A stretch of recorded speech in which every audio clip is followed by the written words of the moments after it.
Il est parfaitement évident quand on regarde les études épidémiologiques que l'alimentation est un des facteurs les plus importants pour ce qui est de déterminer ce terrain qui soit pro-cancer, soit anti-cancer.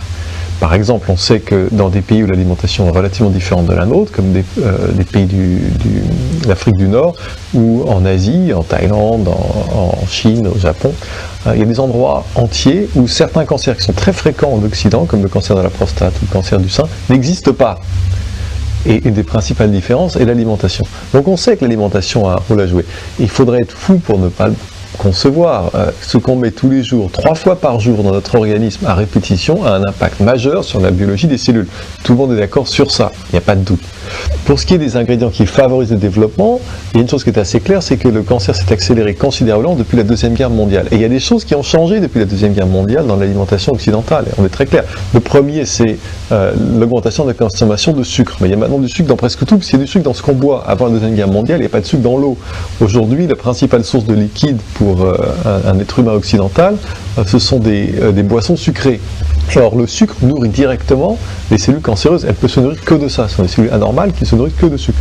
Donc, il est évident que ce changement dans l'alimentation a joué un rôle dans la biologie anti-cancer. Le deuxième facteur, c'est le changement dans les graisses animales. Donc, dans tous les produits animaux, dans la viande, dans le lait, dans le beurre, dans le fromage et dans les œufs. Depuis la Deuxième Guerre mondiale, on nourrit les animaux avec du maïs et du soja, qui sont très très riches en graisse oméga 6 et très pauvres en graisse oméga 3, qui elle était très fréquente dans l'herbe. Tant que les animaux mangeaient de l'herbe, il y avait des oméga 3 dans la viande, le lait, le beurre, le fromage et les œufs.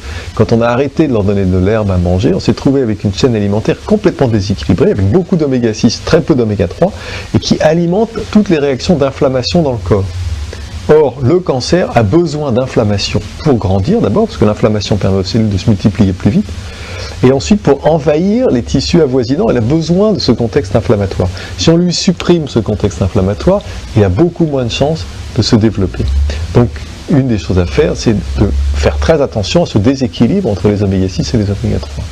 Puis le troisième facteur, ce sont tous les produits chimiques qui ont envahi notre environnement, mais en particulier notre environnement alimentaire, y compris l'eau, depuis la Deuxième Guerre mondiale, avec l'utilisation généralisée des pesticides qui n'existaient pas avant la Deuxième Guerre mondiale. Moi, j'ai eu un cancer au cerveau, bien on sait que les viticulteurs de la région de Bordeaux qui utilisent beaucoup de pesticides ont 3 fois plus de cancer au cerveau que des gens avec des occupations comparables qui n'utilisent pas ces produits. Donc voilà les 3 facteurs dont il faut se prémunir: du sucre, des oméga 6 et des contaminants de l'environnement. La plupart des molécules anti-cancer contenues dans des aliments sont dans des légumes et des fruits, et pas dans la viande, le beurre, le lait, le fromage et les œufs. Ça, il n'y a aucun doute. D'autant plus que le beurre, le lait, le fromage et les œufs sont déséquilibrés en oméga 6.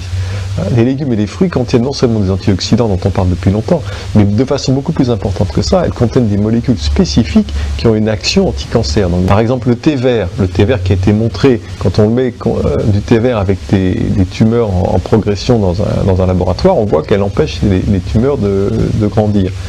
Quand on donne du thé vert à des souris et qu'on a greffé un cancer, les tumeurs ne se propagent pas autant que si elles ne boivent pas de thé vert.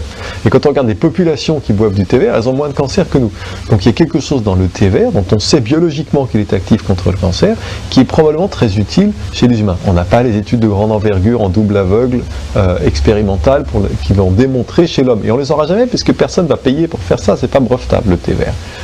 Et en attendant, moi il m'a semblé que c'était parfaitement légitime de commencer de me l'appliquer à moi-même et de le recommander aux gens qui veulent s'en servir, parce qu'il n'y a certainement aucun danger à boire du thé vert plutôt qu'autre chose. Autre exemple d'aliments qui sont spécifiquement anti-cancer, l'anti-inflammatoire le plus puissant que l'on connaisse, qui soit naturel, sans aucun effet secondaire, qui ne fera pas de trou dans l'estomac, est le curcuma. Le curcuma, c'est la poudre jaune qui est la base du curry qu'on mange tous les jours en Inde.